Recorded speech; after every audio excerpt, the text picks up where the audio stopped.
And we are over halfway for this 6-hour race right here at Silverstone. Don't forget, guys, we're taking your questions at GripTV Live Twitter. So if you got any questions, send them to @GripTV Live. Just for the TT Motorsport car finally comes into the pits to get itself sorted out. Henrique Moreira in the car now for the Target Racing team, taking over I think from Lucas Dietrich, I believe, who was in the car before. Might have been him, maybe somebody else. I might be getting the guys mixed up. I think Dietrich's been out of the car for a while now. Well, I missed that driver swap then, but still running behind the Can-Am car. Where is the Can-Am car actually? That's a good point, because I believe they're on the same lap, which would make things interesting. They are on the same lap, and the Can-Am car is not too far ahead actually. They're in the same shot. There they are. Looks like we got ourselves a battle, boys. My apparent cowboy accent. Apologies for that. Never do that again. Wasn't as good as my Scottish accent though, was it? I love it. No. Which I will not be repeating. Thankfully. Well, whenever you do a Scottish accent, it's all swear words anyway, so it's kind of tough. You have to add a bunch of money to the jar. I think you've been listening to Tony too much.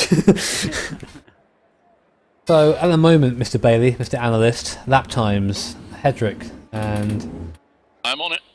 I think we can do a comparison actually. There is a way I can do that with one of my widgets. Ah.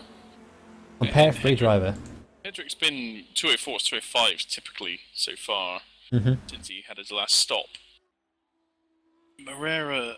At the moment, best lap is best last lap was 2 seconds quicker. It seems here. It says here compared to my little widget. Yep. Got fundamentally more pace, so he should be. I'd imagine he'll be onto Barry's rear end quite quickly. And we'll see some more racing, which is what we want. We are race fans after all. I like watching cars go round as much as the next guy, but they've got to be fighting each other.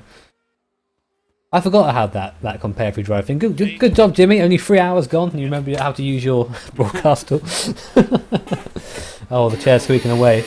Oh, the chair is not amused. Sorry, chair. Oh, there you go.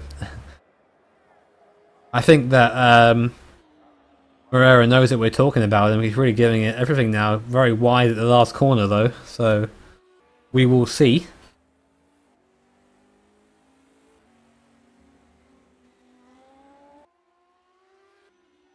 Now, I think the only part of this course I don't like is this arena section, I think. Turn 1 I kind of like. Turn 2 is pretty much just an extension of Turn 1. And then this stops. Yeah. But it's produced some interesting racing, both in this and in some of the F1 races I've seen. It's been...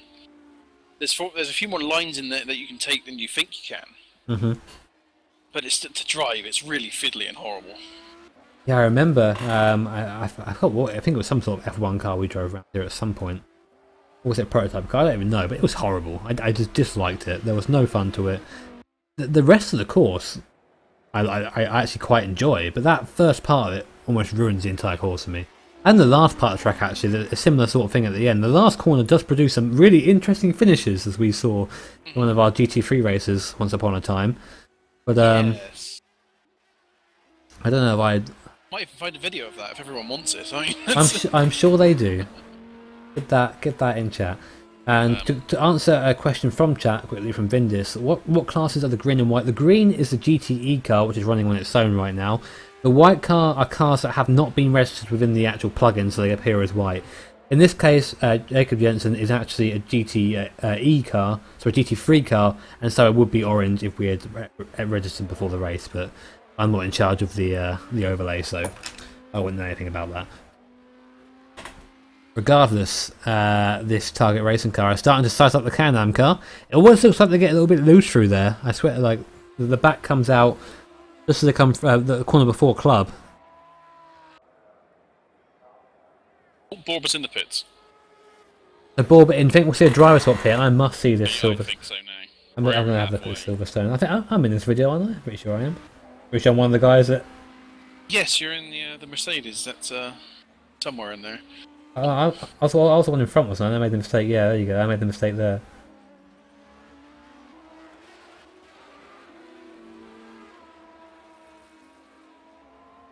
Yeah, Jimmy wins. And then Garth goes into the wall. I forgot about that. That Mercedes was the best Mercedes in the world. It wasn't. That one wasn't, though. In general, they were. Anyway, guys, back to the race at hand, as always. Little distraction. Oh, here we go. Came back at the right time. Hedrick now under attack from the target car. We're going to be having a look at him very soon, I think. Probably end of Stowe is where I would be planning the move if I were him. You tend to plan moves quite far ahead when you're driving. Or, if they come at you very quickly, just take them as they come. But it's normally a planned thing, especially in an endurance race. We are on board now with Moreira in the R8. Very high-pitched sound coming from the V10 behind us. Oh! Oh no! Hedrick goes... He gets loose and goes right instead of going left into the wall, I believe. Here we go. Here's a replay of it from the external view. Yeah, already loose cast time. Nothing he can do about it. Into the wall. I think he hit the wall anyway. Oh, it's broken. Yep. He went off. He went off my screen. We'll see if we can get a onboard view of that. Yeah, see, I mean, there's a lot of runoff on this track, but, man, you go a little bit too far, you can hit the wall. Now he's having more issues keeping off the wall. Here we go. Oh, no, right underneath the overpass, he hits the wall again. Oh, yeah, I think the car's done, as Bailey pointed out. So here we go, we'll have another look. We're still on board, just skipped over a couple of seconds. Yeah, he's just not being able to keep it in a straight line, is he? It's done, and Yeah. it was his own mistake, unfortunately, which is the most horrible thing when you're racing, I tell you that. It's something else when you get taken out or when the car breaks underneath you, which is very rare, but it happens sometimes. But to do it on your own is... There's not a lot that feels worse. No. Especially when you're driving as part of a team as well, as he limps back to the pits. At least he's back, that's the good thing with that pit marker. It's seen better days. It's one of the ones that McComas managed to take out on the way in. That's that battle sorted.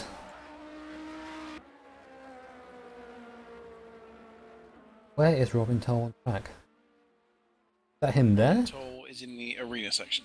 Come out a second hairpin. Who's that in the background then? I think that's... I'm trying to think... Look in the background. Another Lamborghini. That's a TS car. I'm trying to find cars that are on the same lap at the moment.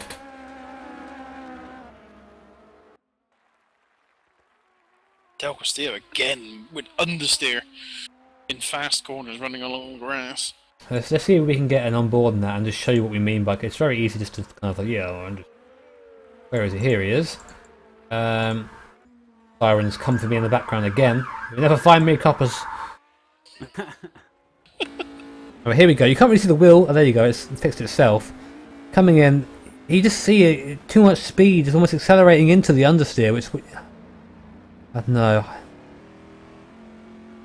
Could be a sign the front tyre's going off, but you feel the understeer quite a bit in advance if you have the 4C back on, so... And here's an onboard of Flasnicki overtaking Barry Hedrick, who's in the pits. You guys don't really need to see that.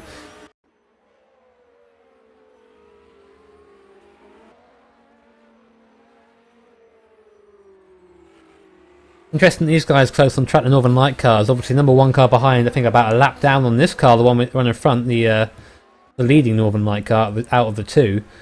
Will you let them past, or will they just kind of stay in line, do you think? Well, given there's no... They're not really racing each other at the moment, I'd be letting it go. If Thomas gets into a position where he can get past.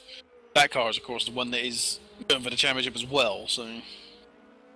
Number one car, sorry? Yes. Yeah, some of you may remember, we only had the one Northern Light car at Le Mans, and that was the number one car. And did get to the end, did get valuable points, but, you know, not quite what I wanted to do. I think that'd be a good thing to go over the standings. I do have them lying around somewhere. Here they are. Top three for the P1 class: Target Racing, Satellite Racing, and Champion Racing. And Target Racing have a 73-point lead over Satellite. And bear in mind, I think these races are worth, I think, 50 points in 6-hour races, off the top of my head. That's going to extend that lead at the moment. You heard Ryan on here earlier talking about just needing points, but the points gap will lengthen, and Champion Racing again will lengthen. They're all where they should be right now. In terms of the GT class, the Odeon Racing team are actually winning by 39 points from the Northern Light car, number 1 car, and that is the car behind the car we're looking at now, the number 20 car. And they'll be extending their lead. The closest guys, the guys in front at the moment, GT Italia, are 125 points behind them in the championship. So they can afford a couple of second places. But obviously, not too many. No, obviously you don't want to be... But even the Northern Light car is... Yeah, it's going to be losing a lot of points over the last 2 races. There's a lot of points to make up. And we're already running out of races. Right.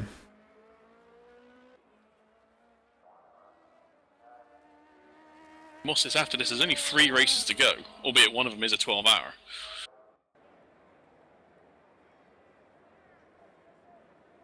Still a long way to go in this race yet, so don't get There is. I mean, we always talk about that, and we get to, like, 2 hours or so left. And this was especially true in Le Mans, because obviously you have 3 hours left. Like, 3 hours left!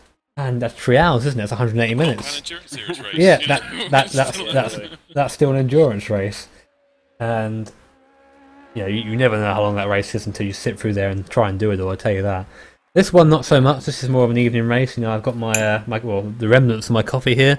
Got my Malone's TM hard lemonade to my right here, and really kind of sitting down and enjoying the event. This is what it should be all about: enjoyment. I sit here, I watch the race.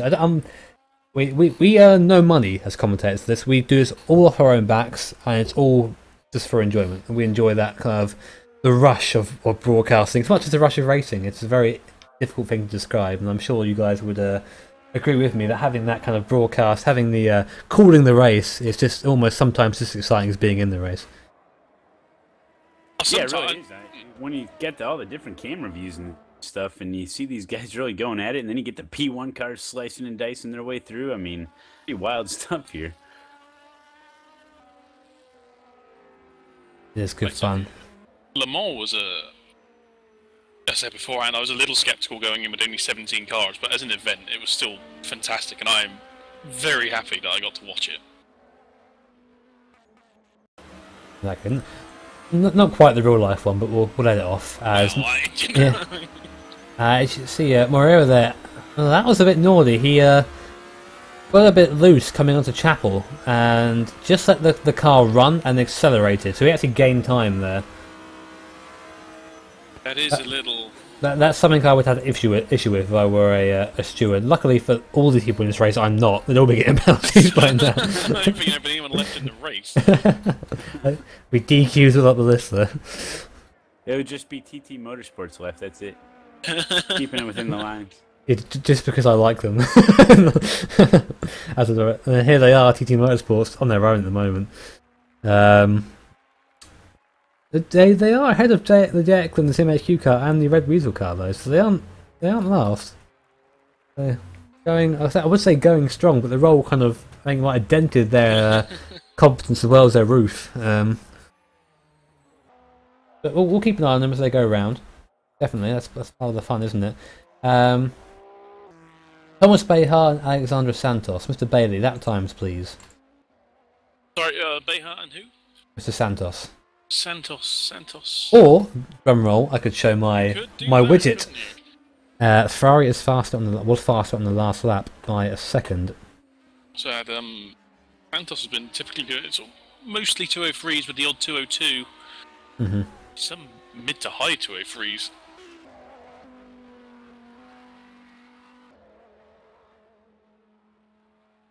Thomas sort of had a pit stop about 9 laps ago, so he's on reasonably fresh tyres still. Did that car's fastest lap of the race on lap 94, the 202.0.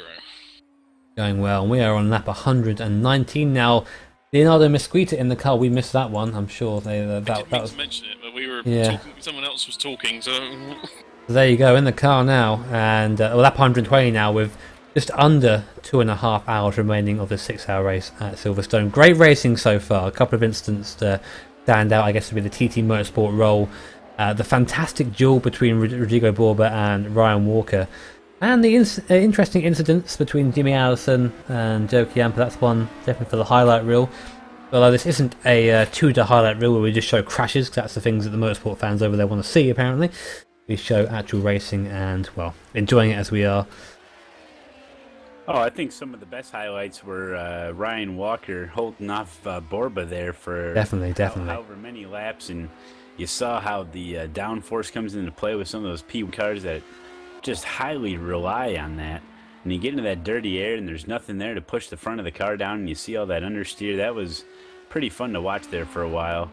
And then obviously we saw some action with TT Motorsports holding their line. So yeah, a lot of good racing here. You know, we've seen a little bit of everything so far. With the dirty air thing, whilst it's frustrating, it really makes you have to plan and work out where you're going to try and pass someone. You can't just blitz up behind them and say, "Oh, I'll slipstream here and get by." You really got to use your brain. We said that, didn't we? Like we were touched on overtaking just before about planning, and GT cars is not so much of an issue. There's less aero coming off the back of them. You know, it's more mechanical grip. Whereas these prototypes, you know, pretty much rely on aero in the fast corners to get around them. And when the aero is taken away, you see it, and we did see it when we were on board with Borba chasing Walker, especially through cops. Just the car just didn't turn, you know. And what would have been best for him to do there is, you know, just kind of back it off a little bit through Magnussen and Beckett's, and then just try and get a good run out of it, and then try and, you know, get out behind him through there, because Walker was obviously showing a couple of signs of stress. He did a pretty good job all in all, but there were a couple of mistakes there that come with having someone breathing down your neck, and. I mean, the satellite car clearly had understeer as well, so even though Tarek car was fundamentally quicker and had more front-end grip, it still couldn't get near the satellite car in the dirty air.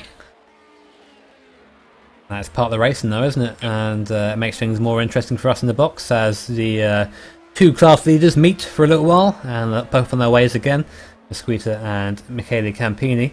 The GT Italia car. GT Italia car have had a very interesting time of this season, shall we say. Lots of little incidents that have made up, to be honest, quite a bad season for them so far, but I think a win is what they need to get back on track. Season is far from over, so I think it's time now that they stamp their dominance. I was going to say, very quickly, we got JT Tammy and Mike Hirsch now on the same lap and getting quite close to each other. Hirsch is seconds a lap quicker than Tammy, so anytime soon we should see a bit of a scrap. Let's have a look. Oh, there is JT Tammy. You were right. They are quite close together, aren't they? Coming through Stone now as it's just the same thing. Hirsch seemed to have got his act together. We were saying before he was struggling with consistency, but he seems to have found it. And Tammy's into the pits.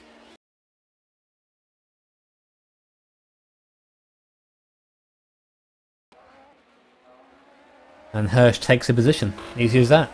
But are they both in sync? That's the thing. It's difficult because I know both have been in the pits. Certainly JT's been in a couple of times with a lack of a front end. This stop is early, I think. And he's only been out there for 11 laps since his last stop. Maybe a driver swap, maybe JT getting a bit tired, maybe he's parking the car, I think. Uh-oh. He's going to reverse into the garage.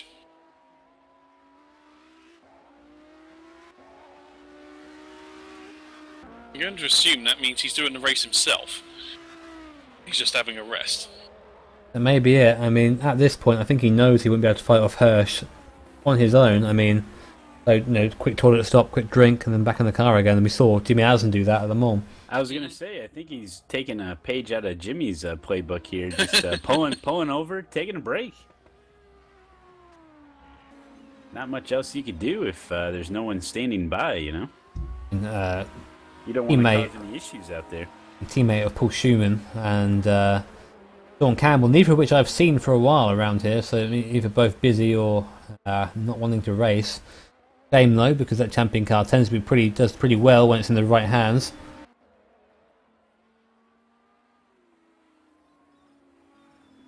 Down to that Corvette beats all, doesn't it? Champion racing they've been doing this for a few seasons now, and it's never always the quickest, but massively consistent, and usually try and stay out of trouble. Hence how you see them the front of field quite often in the end. I mean, there's no other way of putting it. They were robbed of a championship last year with a disconnect. But that is that is online racing. As well. You had the Cax Maverick car also had an issue, didn't it? Mhm. That race. But they were robbed first. As Lindsay does what Hedrick did, not as quick though. Manages to keep it out of the wall, spins it around to get going again, but not ideal at all. So that's a funny one again. These GT3s and the fast corner stability doesn't. It's not there, is it? Great, no. Jay Eklund having issues as well. Apparently, let's have a look, see what happened to him. Yeah, just on the inside of the curb, tries to correct it. Makes it very tricky for Jonathan to get past. Luckily, sees his mistake and sort of lets off a little bit and lets him through club. Not somewhere I want to overtake anyone there though. Through club, is it? Really, no. Very much one line through there. Rain of GT3s look a little strange, I want to say. Some of the spins they've had have looked very odd. I don't quite know how else to describe it, really. No, that is the case. I'm just having a look at. Oh, seems alright. Maybe the tyres. He's running the hards on the rear, I believe. Who is this? Yeah, Sorry? no, sorry. Is that the soft on the rear? Yellows are soft, aren't they? Which car is this? The Sim Racing PL car. Yes, that is a soft tyre. And then hard on the front. The medium on the front. Medium on the front, yeah. There you go. I got it there in the end. So Yeah, typically we've seen cars running a harder compound on the front than they have on the rear. that's something very odd. It's something I wouldn't quite put that down as a racing car characteristic, having a better rear end than the front end. But I guess nothing about racing. JT Tammy's still in the pits. It does strike me as a little odd. But whatever works, really. If a team finds something that works, they're going to run with it. Yeah, fair enough.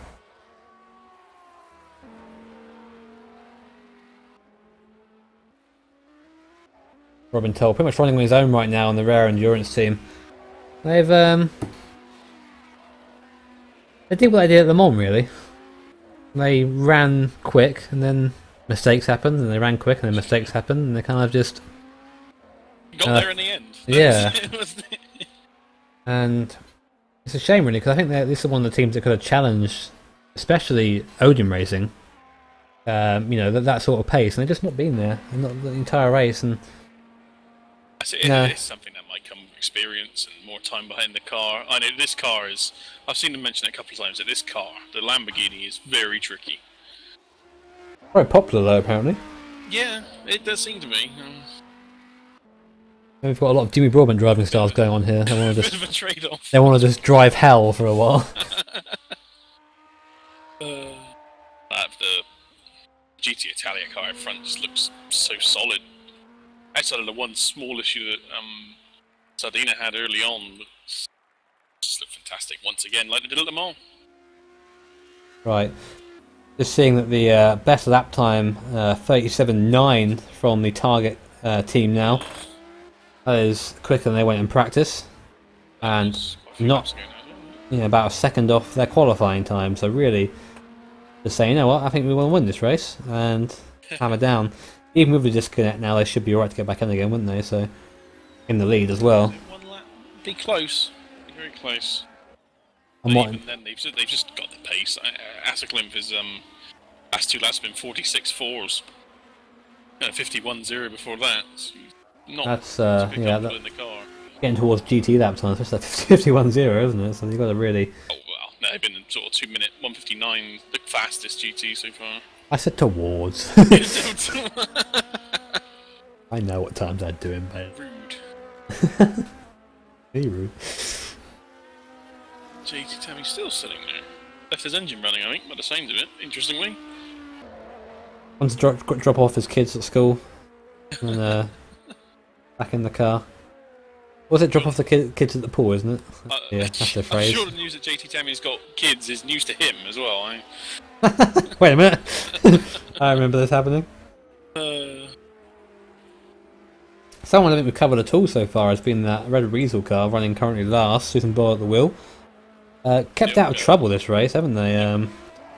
That's a lot better than the last couple of races where they've had issues. There's the pace is never quite where they want it to be, I don't think. But last race the consistency wasn't there either, and we had. Boyle was asked to do horrible job in the last race. Pretty much your first time in the car, put you in the middle of the night. No thanks. Yeah, I'd pass on that myself, I think. Actually, no, I didn't pass on that. I did that. Horrible. Luckily, my computer gave up. Well, luckily or unluckily, depending on the situation. It just seems like the car is never on the right place on the track here. I mean, you see, like here, it's going up to Wellington now. I mean, that corner there didn't use all the track. Again, it's something James Bowdens has mentioned. That particular car seems very tricky to drive. Mm-hmm.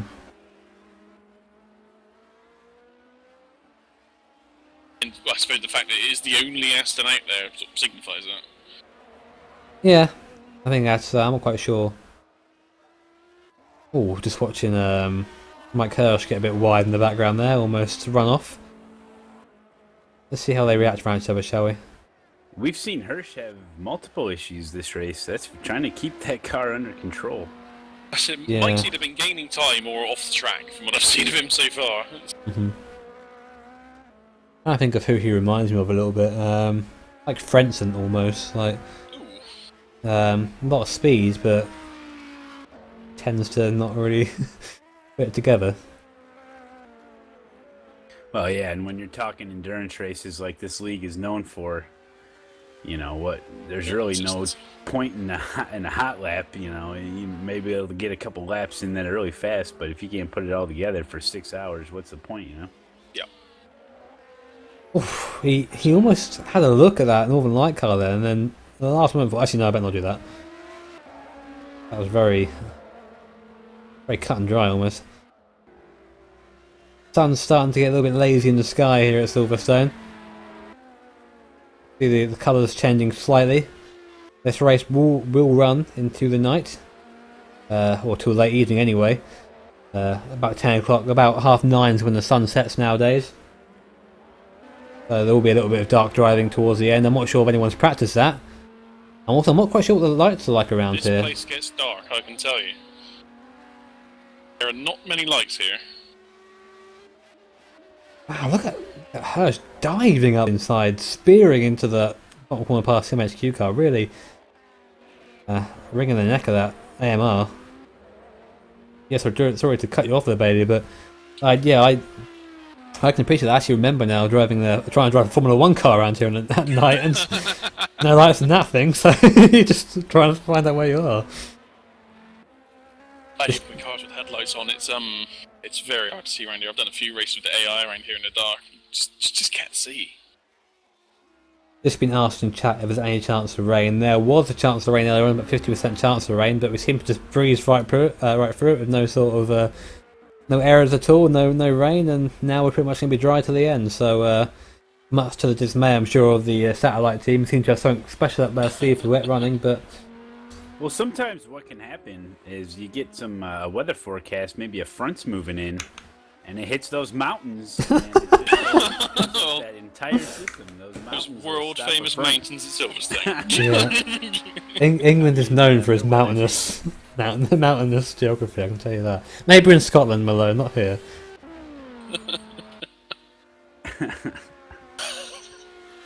I think there was a Frankie Ball line about sitting up in mountains and watching the English Drown, wasn't it? We're about 6 laps away or thereabouts from the GT leader pitting. That's Campini. What is the gap between them and Rosny? I'm pretty sure it's getting up towards a lap, surely.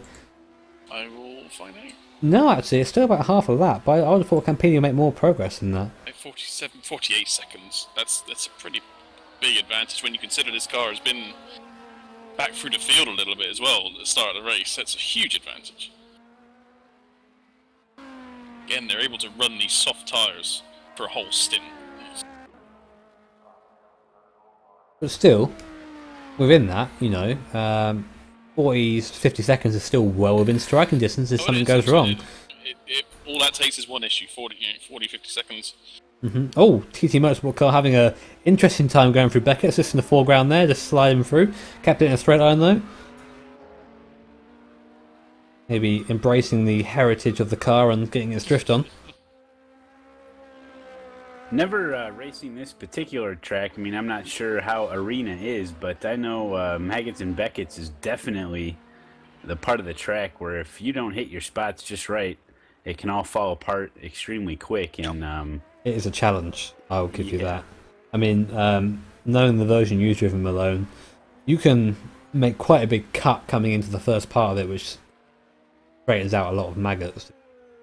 But in rFactor 2, the curbs, you try that in this, you get a nasty surprise. And I know what you mean though, but understeer is your biggest enemy through there as a GT car. Well, it should be anyway. We've seen oversteer rear its ugly head 3 or 4 times actually.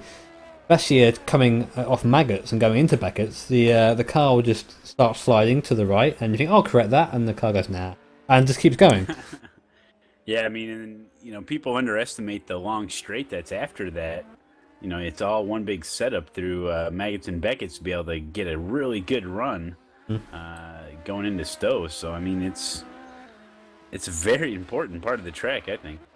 A massive point that I make whenever I try and make any sort of video about, you know, driving and circuit racing is the run onto the straight is one of the most important things you can do on the track, because if you have a bad run out of the corner, you lose time all the way down the straight. Yep.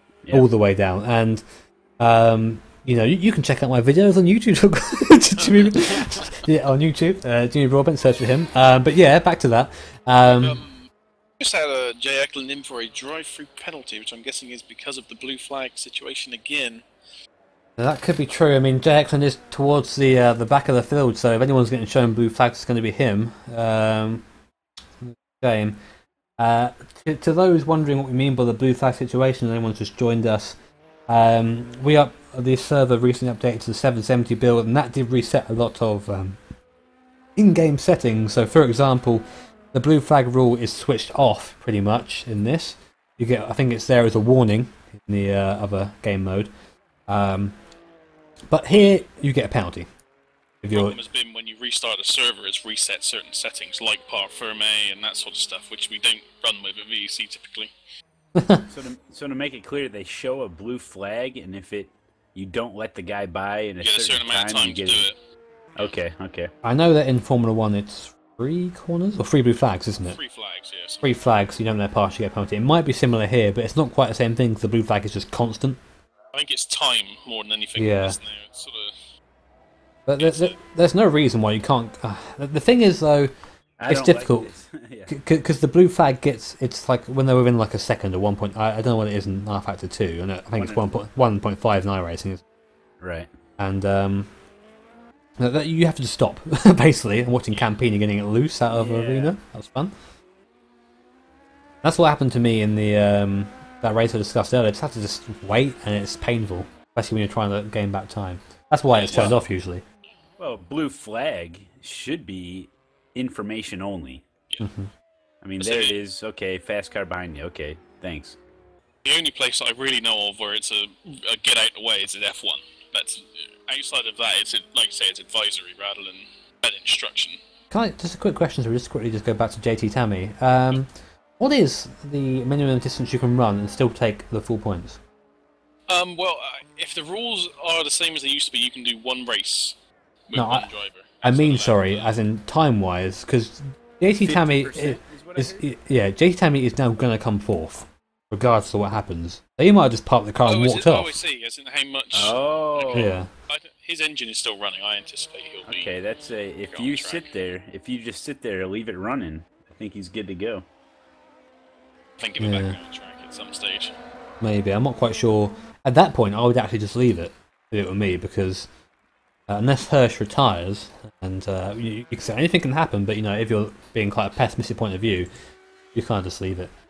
So, well, I would imagine his strategy is he's just sitting there watching the broadcast, and when the race is over, he's going to get out and take his victory lap. Harry's gone to work. That's what I do. We have got Campini in the pits now. Where is Per Rosalie? Who predicted that one? No one. Per Rosalie is coming through Maggots and Beckett's. Coming through Apple now. And what is... how close they're going to be? I know that so far that TC Taylor car has been pretty not great on the pit stops, has it? It's been running a bit lower than the. Actually, a little. He's made 3 laps before I expected him. So still in the pits now. The gap is going to be less, but they're going to have new tyres. What will Perez going to do? Will he respond? No, he's going to keep going around. I think he's got his own thing going on. You'll see them just do what they've been doing the last couple of races at least. Just plod round, see where they end up. And Pini's still in the pits. Still in the pits. Just about. He's been in the pits for a long time. Very long time. He has. His tyre change is done. Driver swap maybe? Do the here we go. Nope, same driver. Goes away. That was extra long. It seemed to, it felt like a long. Do you think there was a damage repair there? Could maybe had a little off somewhere that we didn't see, a little bonk, and repair damage can be on, and that can cost you time. That I must admit, I haven't really stopped and looked at a GT pit stop, so it might just be that I'm not used to it.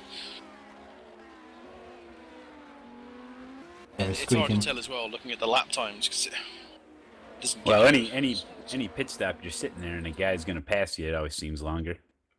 Oh, guess what, ladies and gents? We've had our first half after 2 crashes of the day. There it is, and we're going to need the timer. Whereas I think I uninstalled the timer after the last race, being like, yeah, it would never happen again. Wisely, of course. So apologies, guys. We'll be back up to our broadcast shortly. Those guys can still see the race. Hopefully, yep. All a bit for me. Still watching, and it's a great time to just let you guys know that we are taking your questions on over at GripTV Live Twitter account.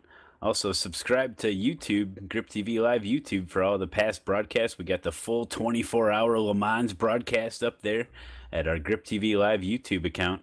And don't forget about the Facebook account. Give it a like. We post quite a bit of stuff there, actually. We got Timo posting stuff. Jimmy, I tend to post some stuff, or at least like the stuff up there. So a great little community-based Facebook page there for everything GripTV. So check it out as we get it loaded back up here. We got about 2 hours left here in the 6-hour Silverstone. It's been pretty good though, guys, hasn't it? I've enjoyed it. That's been good again, hasn't it? Really. Also on the GripTV page, I'll probably once the replay is up for the race, I'll go and do some more screenshots, and we'll have another album up there like we did for Le Mans. Fantastic. Very nice. That's what we'd like to see. Some moments. And maybe it'd be a good time right now to go down the viewer list, huh? We got over 50 people here. Why not? Go on. Oh, man. All right, let's do it. I just want to thank everybody for watching, including Bedrick, Crash Out Steve, Cesarnia, 12, External, Extensional. Hey, both of them are in there. Guantanamo, Zanano, what? Uh-oh.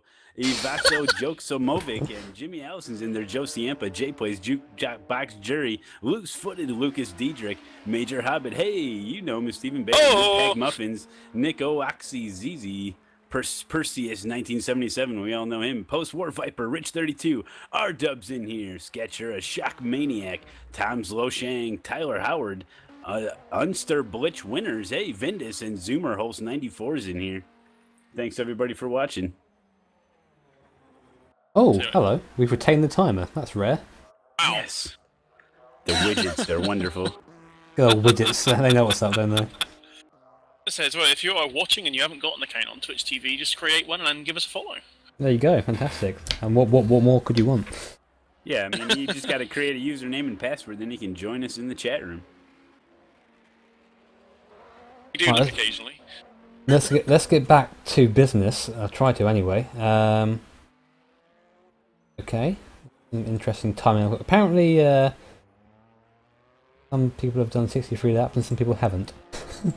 That's odd. If you see the stream, you'll see what I mean in a minute. It will pop up. Try and get that working again. They're in the right order at least, just the laps are a bit weird. Yeah, that sometimes happens when you join Spectator. It should sort itself out. Eventually. Fingers crossed as I go and sort out my widgets.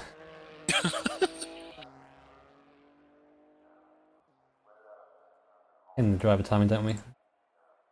And there you go, we're back to how we were before, ladies and gents. Sorry for the brief disruption. rFactor 2 is still a, well, it's a full game. And, Shall we It's say? a work in progress. Oh, she merged some of those names. I love it. Fantastic. But yeah, okay, back in action. And oh, look, we've come back to the TT Motorsport car. How has that happened, I wonder? They are currently holding down 16th place overall. They are, where are they, 12th in class? After that, I think. We could run down the, run down the field, see where everyone's placed, and get a good look at those paint jobs. Yeah, we can do that. I think that would be a good thing to do. Would you like to do the names? Okay, we have our P1 overall leader currently, Leonardo Mesquita for the Target Racing team. They've been a force to be reckoned with. Weren't leading the entire race to penalties, but doing a good job so far in reclaiming what was arguably rightfully theirs. Second place, Satellite Racing. Here he is, just coming through Cops now. Oh, speed through there, fantastic, love it. Currently at the wheel is Jonathan Aitsimp, and he is doing a good job. A couple of early spins, taking over from Ryan Walker, who showed us some fantastic defensive driving earlier on in the race, but unfortunately they had to yield to the faster Target Racing car. Third place in class, Jerry McCombs, eco-friendly, kind of out of it in terms of racing for position unless there's a mistake or disconnect up ahead. He's going to be coming home in third, I believe. And JT Tammy, who's currently AFK, I guess is probably the better way of putting it. AWOL, not quite sure what he's doing. Yeah, AFW, sitting in the pits. We did have another car in the P1 class, Johan Van Doren, but unfortunately he retired. Leader of the ET field, Michele Campini, currently being overtaken by the Satellite Racing car. Good race from DC Italia so far. Again, error at the start of the race, but come back through to take the overall lead, which I think is some sort of trend going on with the leaders at the moment. Perez on the second place for the Odium Racing team. Again, consistent, again, just there, and almost the Fernando Alonso sort of driving, just kind of appearing and not disappearing, just not getting out your grill, just always being in the right place. And currently running second place are Le Mans winners from last month. Kenneth Blanner Holliff. Favorite paint job team. Oh, there you go. No bias from Malone there at all. We have the Ferrari F458 of Northern Light Racing, the admittedly the slower car, or meant to be slower car in the Northern Light team, but they're currently running in third place overall. Their sister car with a few issues. Robin Toll in the inconsistently consistent Rare Endurance team. Running pretty well at the moment, putting some decent laps. I'm not sure if they're going to be in a position to catch the cars ahead, but we'll go into that in a bit more detail after our little rundown on positions. Santos in the Gallardo car, not been too high on our radars, kind of just been running, but running 5th at the moment. So a good run from them at the moment. Thomas Behar, the 6th place Northern Light car. That car has seen hell and back in this race, broken hardware, crashes, contact, everything that they can possibly do in this race has happened to them. They're still running in 6th, so good on them so far. The test car, the GTE car, just coming into the pits now, currently driven by Juan Del Castillo, and that is the look at the next season, ladies and gentlemen. And that is the Season 7 car right there. DS Motorsport in the Gallardo, Jacob Jensen, currently running in 8th place, or 7th place in class, just to say.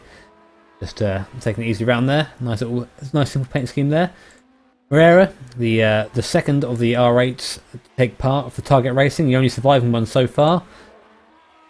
Kaczynski currently driving in the difficult name Sim Racing PL team, followed by Dennis Morissette in the Can-Am Enduro team. They are very simple red, white and blue.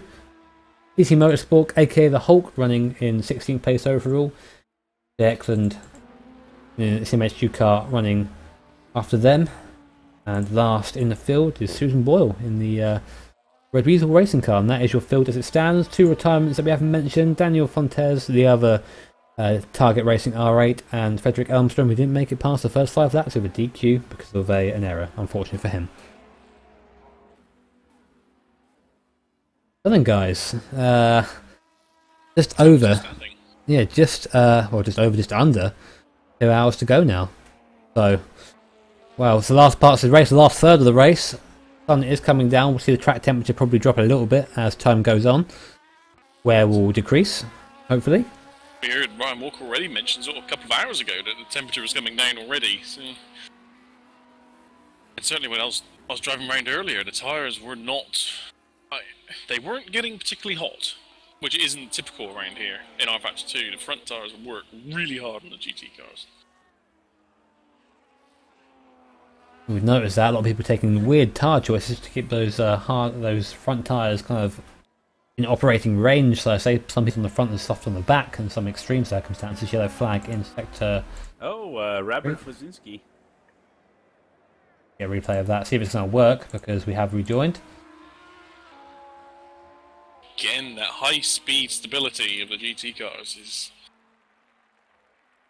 I think our replay function has now died, unfortunately, which is a shame. It was good while we had it, ladies and gents. 4 hours of it this time instead of 2 hours. And oh, that was the CMHQ car making a mistake in the background, spinning. Trying to let past the Odin car, I think. But bad luck there. That's not what you want to be doing, is it? Again, that was actually very similar to Blazinski's moment. He just, a high speed moment, rear end stepped out, couldn't quite save it.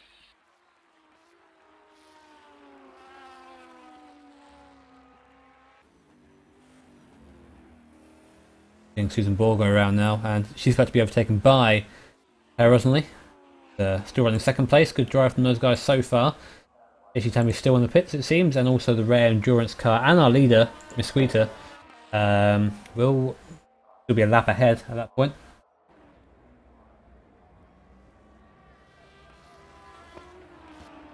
Yeah, we got a couple guys in the pits right now. I'm just watching pit lane right now, see if we got any driver swaps. It's, yeah. Santos is about to gain a position on Toll, as Toll is in the pits. If Santos or Toll are at a sink, I'll have a look. And we do got a driver swap. Ronald's in now. Good spot. That Ronald cracked. They've already swapped that once already. I'm surprised they're doing that again. Maybe some sort of what's gone wrong with Pratt. I don't know.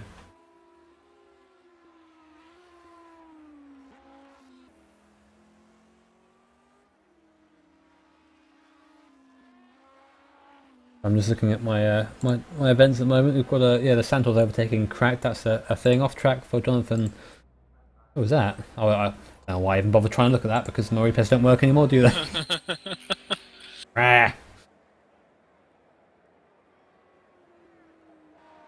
GT cars, they look so bouncy through cops, don't they? They don't look as anywhere near as far into the prototypes as to be expected, obviously, but as ball goes off in the background.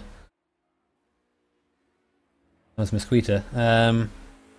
I wonder how long do we see Ryan Walker get back in the car? Do you think it'll be another stint? And then Ryan Walker will get back in? Or I think he's done for the day? Well, he did mention he'd be back in the car, but I don't know. Yeah, not just, I don't think. I would expect he'd be coming in for the remainder of the race. I think maybe then he'll be in danger of going over the limit per driver. He gets in now. But he is in now, so that shuts me up, doesn't it? Well, there you go, I guess. Wild stuff going on here. This could be interesting. Do you think we're going to see some sort of penalty here? Do you reckon? I don't know. Like it's 75% if I remember correctly, isn't it? It's the maximum for a driver. Right, yes. But have they used up their Joker? I doubt it. Then they could. They've not done many races, have they, so far? So. They could call it under that, but I wouldn't use it here. I don't think, realistically, at this stage, that Ryan Walker has the pace to catch the target team. I think it's going to have to be a mistake or a penalty. It depends what the aim is for the car and for the season as well. So it's so there wouldn't be a penalty until the 75% rule kicks in. Like, would it be possible for them to do another driver swap? No, yeah, it would be possible for them to do another driver swap, and the penalty isn't applied in game; it's applied afterwards by stewards, because the game doesn't have that kind of facility.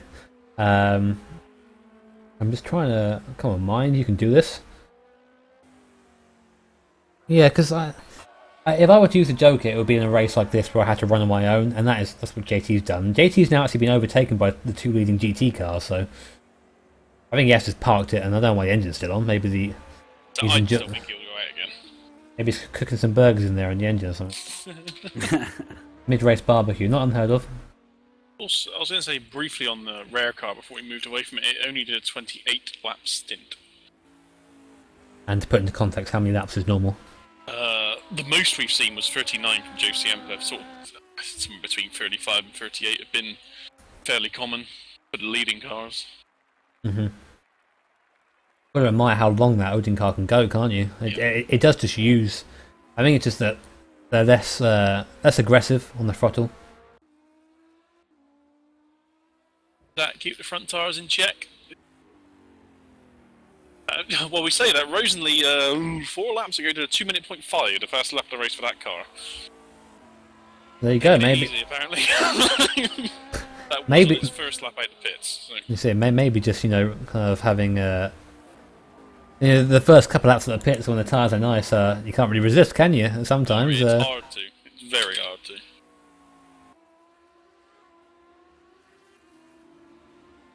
Where are Ronald Kratt and Thomas Behar in relation to each other? I see Behar all in the background, so I assume they're not quite right apart, but they are on the same lap. Yep. Behar's just going into Stowe.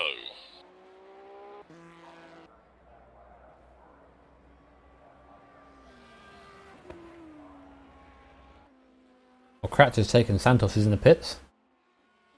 And JT Tammy, so two positions there just for driving. Well done. Kratt has done some 202s and 203s, mostly. Did a pit stop a couple of laps ago and came out and did a 203.0. I think that Toll is a quicker driver out of the two.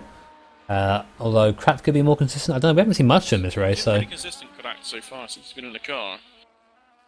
It's a little bit quicker than Behar lately as well, and Thomas is probably due a pit stop. Oh, not just yet. Been out there for 17 laps so far in this stint, I think. Next one, make that 27. We're probably looking at 6 to 9 laps before he pits anyway. Where's our leader, Mesquita? Still putting in some fairly decent times, from what I can see. We saw this at Le Mans, they were able to just keep on doing these times even though they were racing no one. It's just... Here you could argue they are racing satellites still, but it's being a lap ahead. You know, it's still difficult to find motivation sometimes. Well, yeah. Maybe more so here because there's actually more at stake. But as I said to me, the best way to concentrate was always just go, do your time. At the moment you start to sort of take it easy, that's when little mistakes start to creep in when you're out by yourself. Yeah, I mean, there's that certain rhythm you just got to get into that's the most comfortable for yourself, and usually for a good driver, that's going to be pretty quick. I mean, right now he's averaging 140, 141 or so, just good, consistent laps. That's the way to do it. Pretty good.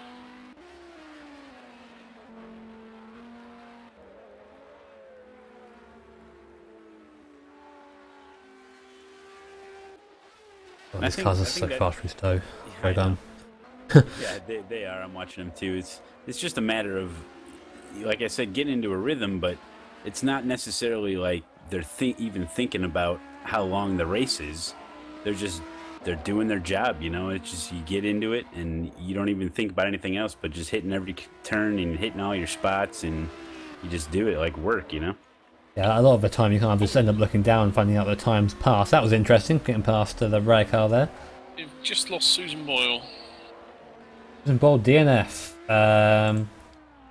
Can you have a look? I can't replay now anymore. Yeah, I'm rewinding, but... Susan Boyle is off track. Susan Boyle DNF I have there, so maybe put it in the wall hard. Red Weasel Racing just connected to TeamSpeak as well, so maybe it was a drop connection. Drop connection in TeamSpeak. Go, so it looks like they might see them rejoin. Was a connection issue, so yeah. That is a chance, I forget, of course. The rejoin is working. We've seen it. Temporary DNF, shall we say. Yeah, I just saw confirm that. Watching the replay, just disappeared, went in the pits. JT Tammy plummet down the field again, down to 12. Somehow back at the TT Motorsport car, I seem to always come back here. I need to look at someone else. Look at the Can-Am guys, shall we? Who's that behind them? Morera, isn't it? Morera is behind the TS Racing car. I mean, behind the Can-Am car on track. Yes, it is. These guys, not too long ago, were actually fighting each other, I believe, and now the lap's coming around to be a lap down soon, I think. More than that, I think that's probably down to the big crash that who was it? It was in the car at the time. Was it Hedrick? I think had the crash coming through. Yes, that's correct. Coming out of maggots and just spun to the right and then boop the car, and that was the end of that. There is ES Racing, Jacob Jensen in the car.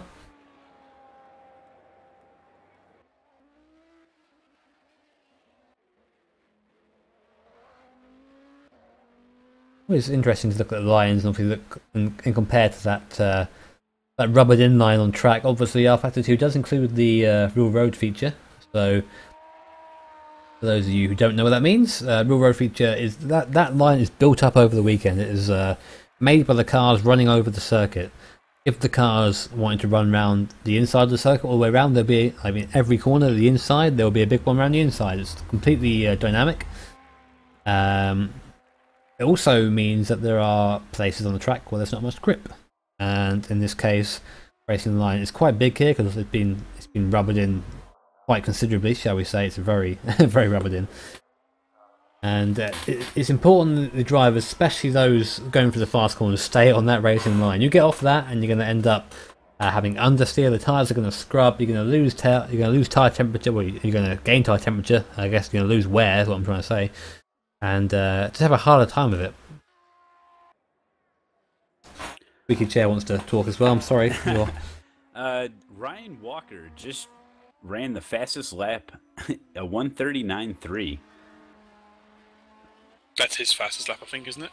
Yep, that's his fastest lap of the race, a 1:39.3 for Walker. So Ryan's not done yet. It seems he's. Actually, it's 1.4 seconds off the fastest of the target racing. Yeah, he's giving it his little hand to Ryan. He spoke to him yesterday. He actually denied to take part in a rally event I set up because he was practicing for the race. Really took it very seriously. You have to kind of commend that. It's just a shame that the pace isn't there in that car. It's like you said on many occasions, that target car just is quicker. The drivers seem to have it hooked up, and you see it go through maggots and beckets, and just the speed of it. It's insane how that car can take that through there, and just every lap seems to be I don't think I've seen it mess up through there once. Now I've said that, it's going to probably flip through there. Well, we've got a good record so far for messing up with the cars. We've got Mr. Asiclim sitting in the waiting booth. I don't know if he's actually there, his microphone's muted, but he's been there a little while. And Susan Boyle's back out. Yes, she is. Possible. We'll see if he's there. Hello, Jonathan. Do you have a copy? We see that you have your mic muted, so you might not be responding to us, but you're in the waiting room now. There you go. Hello, Jonathan. Hello. So we watch you out there. We watch you in the satellite car. I had a couple of spins at the start of the stint, I guess, getting used to it. But how was it out there? Was very, very interesting. Was a little bit.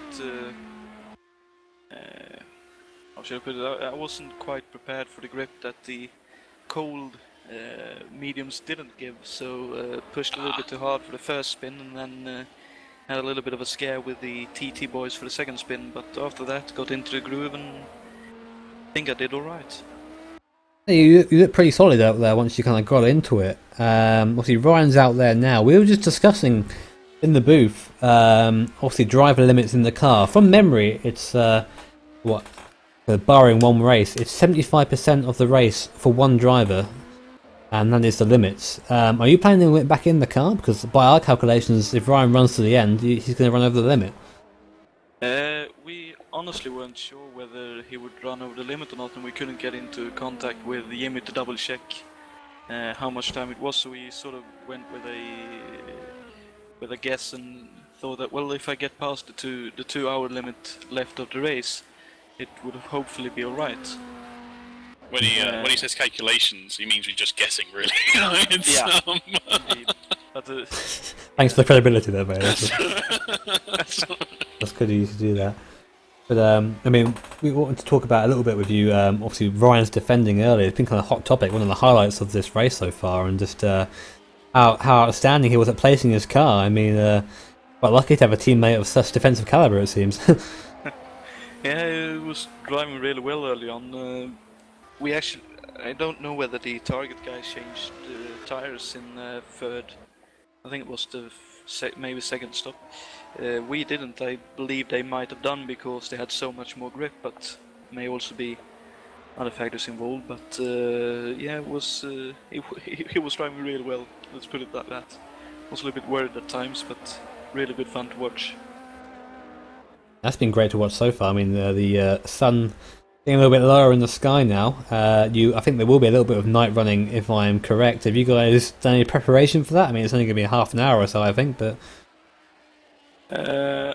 I haven't done any preparation for this particular race, but when I'm in other endurance championships, I'm usually the night driver, so for me that wouldn't be a problem. Hopefully. Hopefully, yeah, as you say. Just to cutting Dennis Morissette's off. Dennis Morissette spins out there. Even get was that a club there? 'Cause I see him running on the inside line. Sort of in the middle of the club. It was a very strange one again. I wouldn't expect a car to come round there. Mm-hmm. And Morera is pretty close to Jensen here. This is for 11th place overall. He is indeed. Not a big gap between them two. Just while those guys are kind of closing up on each other, Jonathan, about the grip in the car. We noticed in the booth, or more so Bailey noticed, that a lot of the prototypes seem to be struggling with rear grip, especially in the slower corners. I mean, what were your experiences out there? I actually had no problem barring a little bit too much throttle happiness on one of the laps out of turn 3. But in practice there were a little bit of trouble with it, but we tried to tune that out rather than trying to get more turn in, because being able to go on the throttle earlier was more important to us, considering it's a little bit better possibility to try and get past someone if you're on the throttle a turn through so earlier. It does seem that a lot of that has to do with setup. We noticed, I think it was, or outside of the top two cars, which is yourself and Target, of course, the prototypes were really struggling. I mean, I think the worst one was Jerry McComas, who's now out there in third place. We saw him in the arena section go around 3 or 4 times, I think. He would stay there for a while. He couldn't get it going again, you know, the grip was just gone. So maybe tyre temperature being a problem for those guys there, but not for now. Very possible if they were on hards, because due to the track temperature, the hards wouldn't work anymore. They will just run too cold. You will have no grip, no matter what what setup you have. Interesting to say that, actually, because we were talking about maybe McComas going with the hards. I think if we were in charge, it'd be a death sentence, wouldn't it? It could work. You just need to try and keep them up to temperature, I believe. Be aggressive with the thing. Throw it around a bit. Indeed. An endurance race, Bailey, come on. Oh. Oh, only 6 Have you seen me drive? Have you seen me understeer? What? Sorry.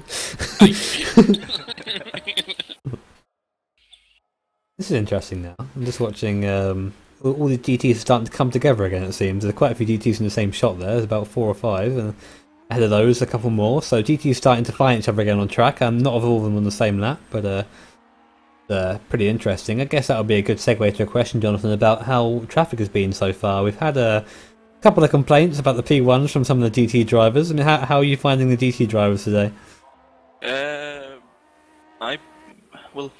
I am very careful when I try to lap someone. So I think during the last 5-6 laps of my second stint, I was a little bit more aggressive and may have pissed someone off. But I've tried to be very careful and not lap them where it would be bad. Apart from the TT boys going out of their driving line to let us by, which took a couple of times to get used to, all the GT cars have done a very good job on staying there on their line and letting us find our way past.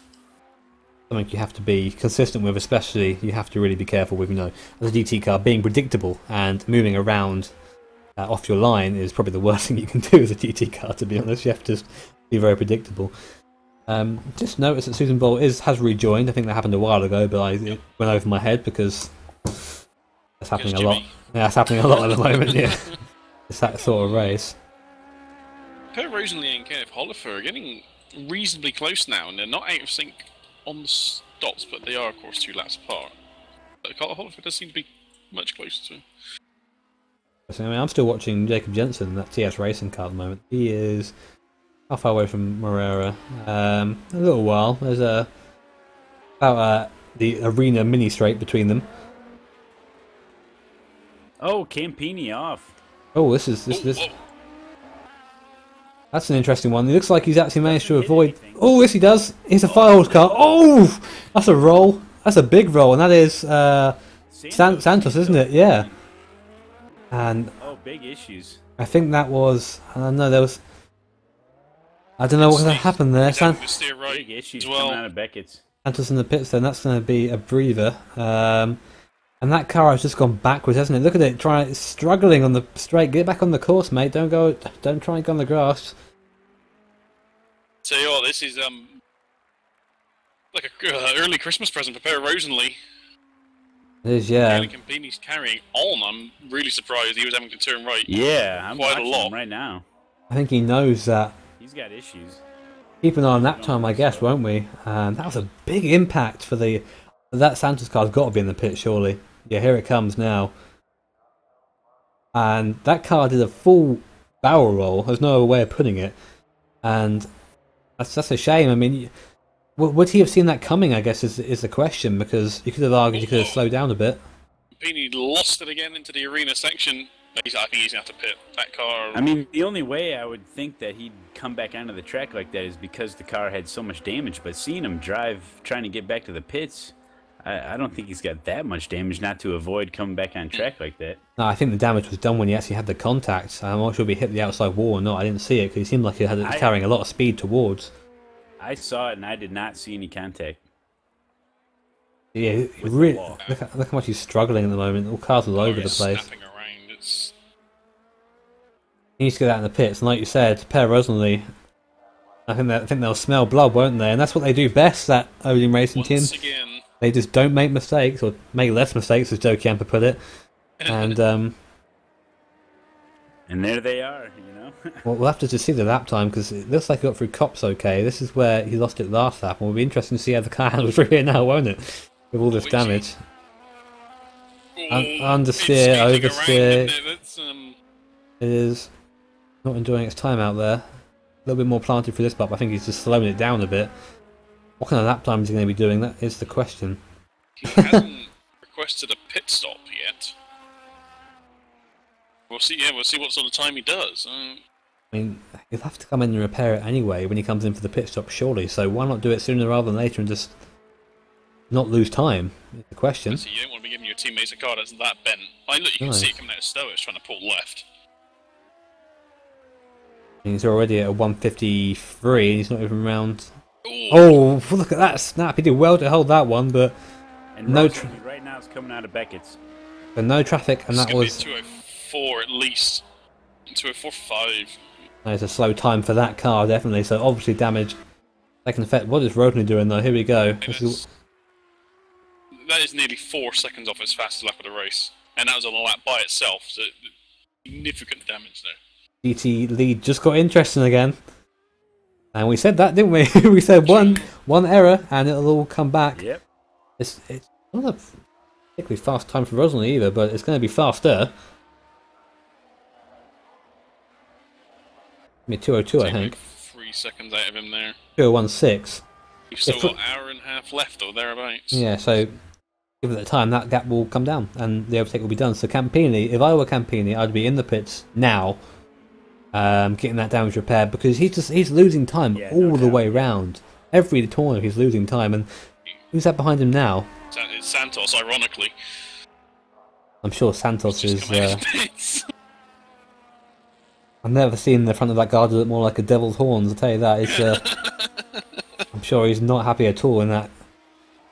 Wide through cops. Well, that seems to be a fairly standard game nowadays, doesn't it?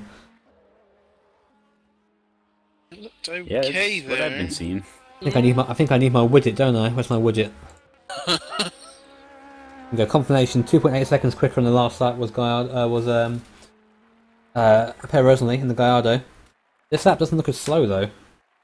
It's a bit better for the Ferrari, but still, it's through the left-hand corners where it's already pulling left. It's a real handful when he comes back to the right. You have to really yank it round, don't you? But Josie Ampane waiting in the booth. Very interested. I'll probably take my leave since Joey is heading in here soon. Good luck, guys, and enjoy yourself. Cheers, Jonathan. Good luck the rest of the race. Thank you. 288. That's not 2028. That's not bad. 203. Like it's still going to be slower, I think, than Per. We'll have to wait. We've got our widget up. When he comes across the line, we will know. Has he come across the line yet? I don't think he has just yet. Do we want to bring Joe in? Joe there? Yeah, I think you can bring him in, can't you? Yeah, bring him in. There we go. Come across the line, Per Russell. What kind of time is it going to be? This is going to be very important. I think. About a second out of him now. Yeah, a second quicker. This is going to be an interesting fight for sure. Definitely, I'm looking forward to seeing how this unfolds. Yeah, it's heating up here. As is, I imagine, Joe Chiampa, who's back with us in the box now. Yeah.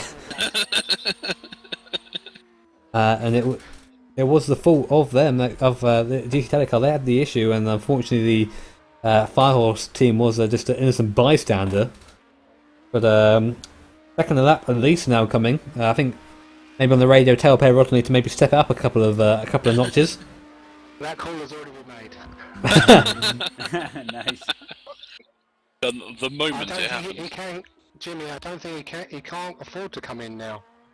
Because a full tank is going to be about an hour and 15 minutes. So if he comes in now, he's going to stop again. So he's going to have to just bear with it. He's got reasonable times. Obviously, we're a little bit quicker, but I don't think he can come in because he'll have to stop another time. Yeah, interesting point there. Damage then either, can he? That's Well, yeah, that's true too. So if he can cope with the damage he's got, then he's got a far better chance only having to stop once. Santos off. Sorry, Santos is off. What happened to him? I would love to show you. See if I can get a bead on him. There he is. Yeah, big damage. It looks like he's bounced around. Where is that? I can't see what that is. 3-1 for Campini, right? He can't get out of the wall. Stuck in the wall. Oh, there you go. Maybe. I think he's stuck in the gravel. It's moving slightly, but that engine's gonna go up before he gets out, I think. Where is that? Anyone give me a... It's coming into maggots. Oh, there you go. So many GT cars, it's at high speed. Oh, and we get Walker's off. Walker's spun it there, right near Santos. Engine smoking there for Walker. Sorry, for Santos. So I think he'll be done soon. I think I just heard it die. No. I lied, it's still revving away. It looks like Ryan's issue was just he got caught out a little bit by a GT car's speed. He's getting he's not stuck in the wall, he's just stuck in the gravel. That surprises me. I was moving around like...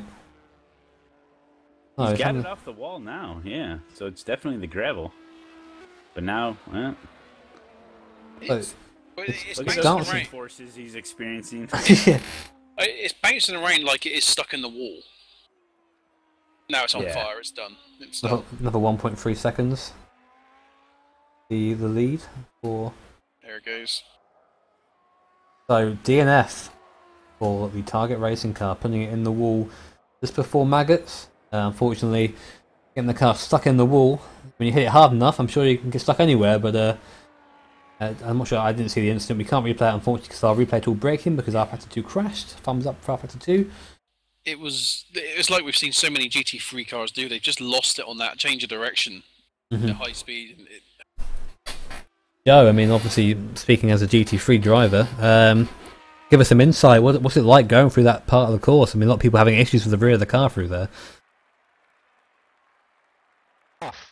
It is. You need a very stable setup, and we need to balance the car well with the throttle through, especially the last section of which is what, Chapel. I can never remember the order. Maggots. I guess Beckett's Chapel. Chapel. Yeah. And it's really a case of just almost the last part, Chapel. You've got to square off, so you're coming off of it straight. But yes, the back end is liable to go if you just hour too early. But the setup is key for that that section of the track, and we've not had any issues with that sliding through there. Yeah, certainly a tough part, but the best part of the circuit by far. Oh, definitely. Driver's point of view, it's a lot of fun, but when it goes wrong, it's the worst thing in the world. Yeah, there's a lot of space around there, so there is a chance runoff and so on. But we've seen recently a couple of losing it in Beckett's, and they've got no hope if they're spinning off to the right, because the walls, that's about the closest wall, I think. Another 1.6 seconds at that. So just falling back now into the clutches of Per Rosalie and Odin Racing, and we were just saying, you guys just doing your thing, plodding along, mind your own business. I'll take that. I'll have that. Thank you very much. And that seems to be what's working so far. And not over yet, though. Yeah, no, of course not. But that's, you know, like I said earlier, that's the plan all along. You know, it's perhaps not the best strategy in the world to wait for people to make mistakes, but if they do, then we're going to be there and still have a chance. So exactly. You know, that's endurance racing, I guess. Absolutely. Yeah, definitely. It's definitely been proven that it works. So I think you got something figured out. Yeah, it has for us.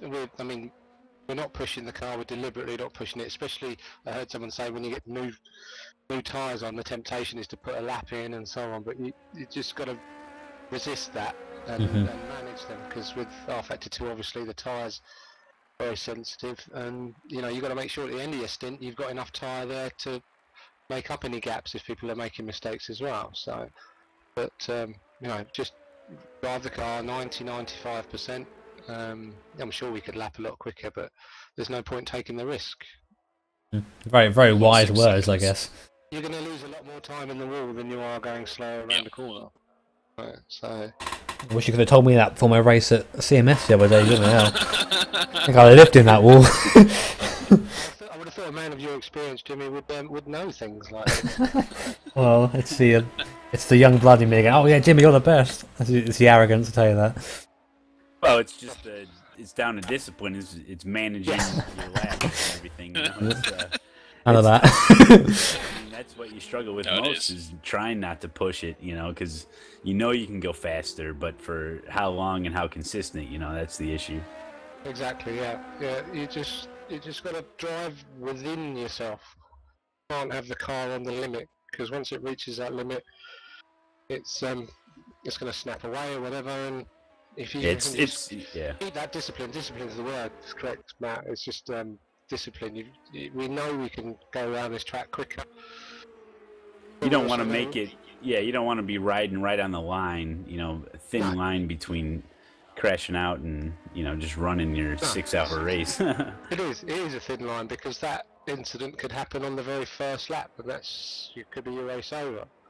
You know, you don't want to be doing that with 3 laps to go, middle of the race, whatever. It's got to be the same throughout. And yes, if we're close, 5-10 seconds behind or something with a few laps to go, we're gonna push, perhaps take a risk. But other than that, it's not worth it, and it's working for us, you know, so far. As well, the tyres in rFactor 2, like you said, they almost force you to be disciplined as well. If you're reckless at all, they're just gone. You cannot lock up. You cannot. I mean, Per's a very smooth driver anyway, but you'll very rarely see us lock up into the heavy braking zones, because that's something we've worked on, getting the brake balance correct, because it's the lockups that kill the tyres more than anything. Jimmy mentioned earlier, you're better off going straight on if you feel yourself understeering to save the tyres, but it's the lockups that actually really do the damage. But yes, you're right, the tyres, the way they are in rFactor 2, means you have to be disciplined. And you know, we kind of got that right so far, so we're happy. happy. I think someone like Pella on the you say and yourself, Joe, of the smooth driving, will be right at home at season 7. I think right at home. I can't wait. I've managed to download it the other day. I was determined not to play it before this race. Just in case it threw me out, but I couldn't resist. Unfortunately, that's where my discipline went. There it is. But that's they seem very nice. Nice cars to drive, and I had to go in a few of them, just a couple of laps. I thought I'd treat myself, you know. But I didn't want to get too used to them. Yeah, I didn't want to get too used to them. But they look great. They feel great. So looking forward to that. But still got a job to do here yet. So. Absolutely. For those of you who don't know what we're referencing, we'll find the car. Here it is, currently being driven by one Del Castillo, the 00 GTE, so not running anyone else, running on its own at the moment. Corvette ZR1 or ZR1, depending where you're from. And this is part of a wider mod called the URD GT mod, also sister with 3 or 4 other cars. I think it's 4, and they are basically the future of VEC. These are going to be the GT cars. The GT cars you see currently now that aren't the Corvette are going to be scrapped, as well as the prototypes. And they'll be bringing in a GT class. I'm not sure they're going to go GT Pro and GTM. I'm not sure they're going to go into that level of detail, but there'll be a P1, a P2 class, and a GT class. And the prototypes will come as well from the same guy. I think it's Ales, and it's a fantastic project he's got undertaken. I'm sure we had some screenshots over here for Le Mans. I'm not quite sure where they live now. Probably gone. But that is a fantastic mod to drive, and it's just very it's very rewarding, and you understeer a lot, as you see there with one Del Castillo, just straight lining. I guess no, it's all in the driver, and the feel of the actual car is, and I'm sure Jim Addison won't be saying, is far superior to what is being raced at the moment. And it really is just a brilliant thing, and everyone's very excited for it, including me, and I'm going to be driving myself next season, so I really can't wait. He says with some certainty. Definitely driving. I'll find teammates, don't you worry, Bailey. Just being told by us that Jimmy's got to drive through, because once they're there as that, there is no chance to come back. I think he's upset that the I think it's actually the sister car that gave him the blue flag, because I saw them overtaking each other a couple of laps ago. Not good.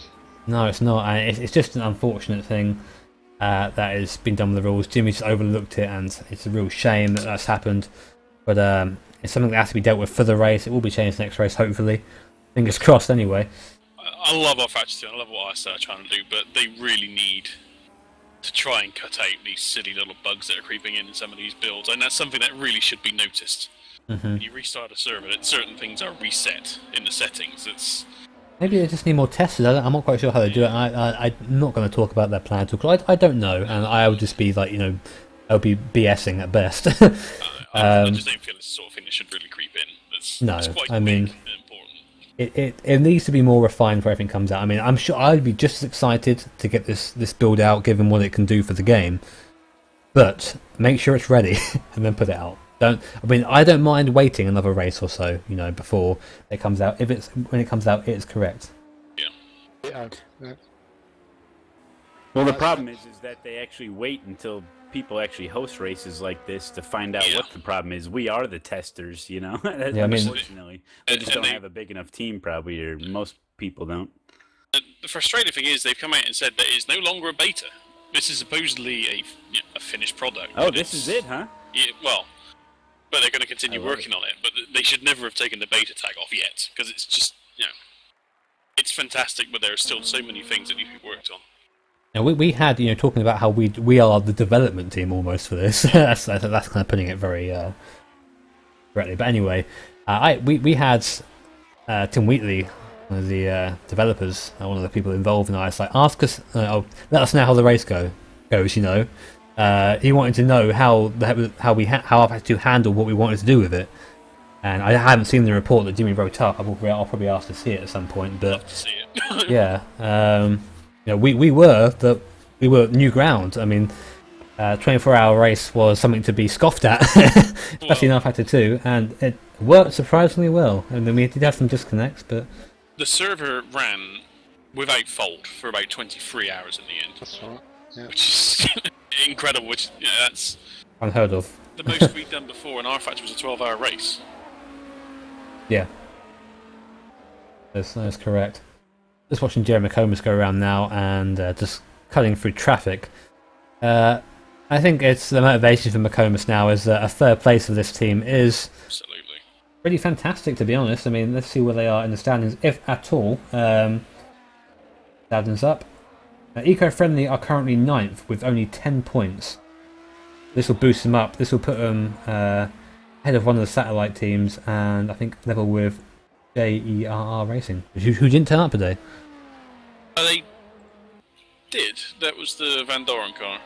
Oh, sorry, apologies. So, well, they came home. Like, did they even get enough 50% to come fifth as a car spearing off 40 through? laps. Yeah, that's not going to have any points at all from this race. So, See. I'm not sure. P1s, we have Ryan Walker trying to unlap himself from Mosquito. I was just gonna say, yeah, he's here we are. down, but he's right there, gaining a lot of ground here. He's running 140s or less. Ryan is on a mission. When did that happen? That's something we've missed. And there you go, unlapped. Done. Mosquito goes wide. Mosquito had a pit stop about 3 or 4 laps ago now. But his pace before that wasn't great. He was doing some 42s, 44s. Coming back. Traffic related, but Going past the Odin car, I'm sure Joe, who's now left us, was a little bit. Ooh, so go fast. leave us alone. Yeah, that's always the case. I speak. I'm sure you know Bailey, obviously being an ex-endurance racer / almost an endurance racer again. You know, you watch your car go around, and you every moment. God damn it! When you're not in the car, you're not in control, and it is just way worse watching your car going around when you're not in it. Mm-hmm. Horrible. That's the first time these cars have been able to leave that for a little while. I wonder how long Ryan's got left of the stint, because that target car has been in consistently earlier. Yep. So there might be a fair few laps left yet in this the stint for Ryan Walker. I mean, he's got to put out quite a big gap though to stay ahead in terms of a lap. You know, stay on the same lap. Now, people may ask, why is it important to be on the lead lap? Bear in mind that red flags are a situation that can occur and have occurred. And if a red flag occurs, and then it's basically like a safety car, everyone is bunched up, and if you're on the same lap, you effectively get to gain, in Ryan's case, what would be a minute and 40 seconds. You know, so he'd be right up behind the Squeeter. Yeah, it'd be cool for us to watch. I'm sure the target people are probably telling us very rude things, yeah, in the chat as we say that. Ryan has about 4 laps until he has to pit again. Okay, so I don't think Ryan is going to stay a lap ahead when he pits unless some miracle happens and he's flying. There's nothing. He's pulling away. Yeah, a lot can happen in just over an hour. I mean, that's what you got to do. Give it everything you got. Haley Campini being off track again. How is that gap? I guess be a good question to ask, wouldn't it? It's down to 21.5 seconds right now. It's not closed as quick as I thought it was going to now. No, it's about a second. Closer than that now. About a second and a half at the moment, isn't it, or around that? Somewhere around there. We've just lost a pair at Oquist in the Sim HQ Motorsports 458. A DQ, another blue flag penalty, not been observed, I suspect. It's a real shame.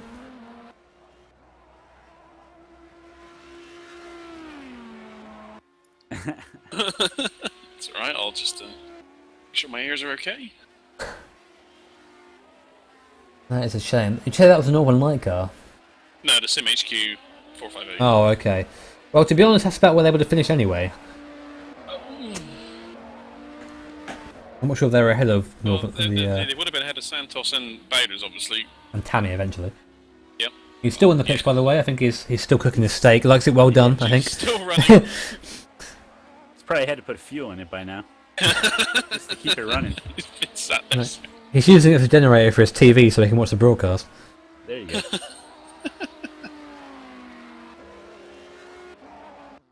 Yeah, the gap is I'm watching still Ryan Walker, and he is pulling away at a rate. No, Mesquita's. Oh, after Bailey. Game is showing Mesquite. Oh. Sorry, never mind. Yeah. Ignore me. Mesquita just pretty much forced a. I think it was the Lamborghini off the track. I'm not sure if it incurred any damage or anything, but he was very aggressive getting through there. The Lambo looked like it just got it wrong. Look again, the rear end stability. I wish I had the replays. And then ran off the track. Yeah, Ryan Walker in the pits then, so the lap he gained back is going to be gone. It's a lap or two earlier than I thought it might be. Maybe a lap. I think I shared you on that one. It does look a bit early, doesn't it? Yeah. Maybe he heard us discussing it with Jonathan. Oh god, I need to get him back in the car. It's a couple of laps early. Speaking of which, it was confirmed that Jonathan will have to get back in the car. Hey, we got a battle here. Morissette and Fazinski. Get on that. I believe they're on the same lap. Yes, we do. They are, and they're very close. Spot, a good spot there, Malone. Caraman's caught napping apparently. Morissette's trying to hold them off here. Yeah, this is one of the places to do it, but Fazinski not quite close enough around the next part of the arena. And this is probably the next overtaking spot coming down the Wellington Straight. But it seems that Morissette had a pretty good run off there. How will he fare through here? It's pretty much flat through there, I believe.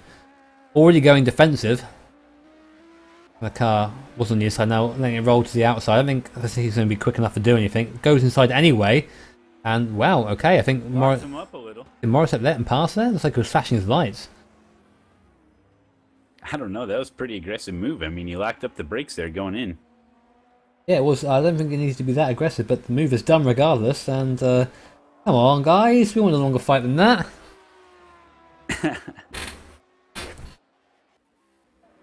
I don't know if there's any chance for that to move to be kind of reverse at all. I think Fazinski is running quite a bit quicker than Morissette. We'll have to check the lap times though. And Mr. Alan Bailey, I'm sure, will be around with something. Oh, well. What are you after? Comparison of lap time between Morissette and Fazinski. Well, Morissette's been running 205s, 207s. Yep. 206s before that as well. There's a 215 in there. Ooh. Which suggests an off track because that's not long enough for a pit stop. It does. Fazinski's been doing some 203s, 204s mostly. It looks like from my little event list that Fazinski actually made a mistake somewhere, and then Morissette got through. And now it's just been reversed, and Morissette dives into the pits now, I think. Maybe that they're aware now, they're now fighting that car, and this should be enough for the stint. They come in, this should be about it, shouldn't it? I think, for pit stops. Final pit stop, do you think, for Can-Am? Ooh, how long's left? Hour 11. Maybe just about from what Joe was saying. Maybe. Welcome, Mr. Allison. Well, do we have Jimmy in the box? We do. Yep, thank you. Jimmy number 2. Lord and Saviour. Lord and Saviour, how are you doing? I'm doing fine. Now, I guess the thing we want to ask you is about your run-in with Joe Chiampa. Hot topic. Would you care to explain what happened there? Yeah, well, the thing is, I was behind him like 3 or 4 laps, I'm not sure. And I kind of figure out how I should pass him, because he was like 1-2 seconds slower than me at time. So, well, the thing, it just happened so fast. I'm really not sure what happened yet. So, well, I think you know more than I do right now. So, I went off track. I just went to the track again, just really slow, and well, he didn't give me room again. I could be wrong, so I'm not blaming anyone right now. I must admit, I was a little surprised. Whilst it doesn't have to, I was surprised it didn't actually give you a little bit of room when you were out there. Yeah, but again, it happened so fast. I might be the blame. A textbook response, that one, Jimmy. That's something that of an F1 driver, that is. I haven't seen the replay yet. Haven't seen the telemetry. No, But as always, obviously that Corvette out there gathering data, and it's still running. Obviously doing a bit better than it did at Le Mans this time around, and looking at a decent-ish finish. How are things looking for Season 7 then, with all this data you've been gathering? It's looking really good, I'm telling you. With the last update we've had from Alice, it's just, it's going to be amazing. It really is. So, can you give us any inside information about the prototype cars yet? Anything you know that you want to share with us? Or no? Damn it. Worth a try, isn't it? Don't worry.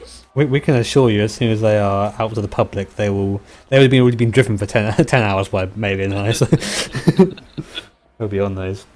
We have Campini in the pits. So this, I suspect this will be a long stop for Campini. This is if he changes, if he does actually fix the damage. But here we go. Per Rosenly out and ahead now. But if he doesn't fix the damage, then he is surely just again going around slower. And Joe made a good point about obviously having to stay out because of the pit stop. But we've seen that out there on track, he's still going to be 1 second a lap slower than Per. Their only chance is to not fix the damage and try and hold on to it. That's what. If they fix the damage, then the race win is gone. Whatever happens. Oh, Moreira spins it. Tries to get it back on. He's going now. I mean, we were asked what the difference was from Jacob Janssen and Henrique Moreira, and that's going to give Moreira a bit of a rush. I'm not quite sure where actually Moreira is. There's quite a big gap between the two, so there's no issues right now. So what were you going to say, Bailey, before I... Trying to remember now. Oh, well, I've ruined it, haven't I? I've ruined it. Lost my train of thought. Just, let's have a look. Campini's still in the pits. I think the damage is being repaired or a drive stop's happening. I don't think there's no more swaps for the Odin team. I think that they are far enough ahead now. Campini's just leaving now. Well, Perez just coming onto the hangar straight. For Scuderia GT Italia, there's no... they're fairly comfortable in second place, whatever, so at this point, they may as well see if they can get the win out of it. And they need the points as well if they want to get back into contention for the championship. Correct. I mean, at the moment, 39-point lead, I believe, is the difference between the top two teams in GT, which is Odin Racing here, and the number one, Northern Light Car, which is currently sitting in 5th in class. Jimmy's back in the car, though. Interesting. Yeah, hardware. Maybe he's got his Mad Catz wheel that he used to use and set that up. Got the duct tape out, to be honest. Yeah, the duct tape. Get that going. Jimmy, would you like to share perhaps a little promo for Season 7? Not so much information about P1s. We've tried that already. There's going to be P1s. There's going to be promo. That's a promo in itself. Will there be any more classes than that? Yes. Huh? Can we confirm all classes here? Well, it's not 100% final, but I'm guessing 4, maybe? 4 classes. It depends on the sign-up, so we need more car than we have now. So I'll tell you, if the Stroll will have anything to do with it, the sign-ups will be bolstered by at least 6 or 7 drivers. So. Yeah, right. There are a lot of eager people, that's all I can say. Definitely, and if you are out there and interested in endurance racing, next season VEC is the place you want to be. I'll tell you that, guys. There's going to be possibly another 24-hour racing as the one that we just had went off pretty well. There will be, there you go, confirmation from Jimmy himself. So 24-hour race confirmed for next season. I assume it will be Le Mans, so you need to get along and... No, Daytona. No. Oh, that would have been horrible, Jimmy. I would have had to kick you from the team speaker. That was going to there you go. Mr. Bailey has posted a link in the chat. And if you're interested in endurance racing, get involved. Don't be sheepish. Get in there. You don't have to have a team to get involved. There are forums that you can kind of post your name on, and teams will come and snap you up. That's how I got started, and that's how many drivers before me got started. So definitely get involved. And unfortunately for our newest people in the race, Frederick and his team, they didn't last 5 laps without the penalties claiming them, the DQ. But that was a real shame for them. Yeah, the DQ, it really sucks. But I told Frederick to join the server and he didn't. I was having the un-DQ ready, so, well, things like this happens. And yeah, you can do that now.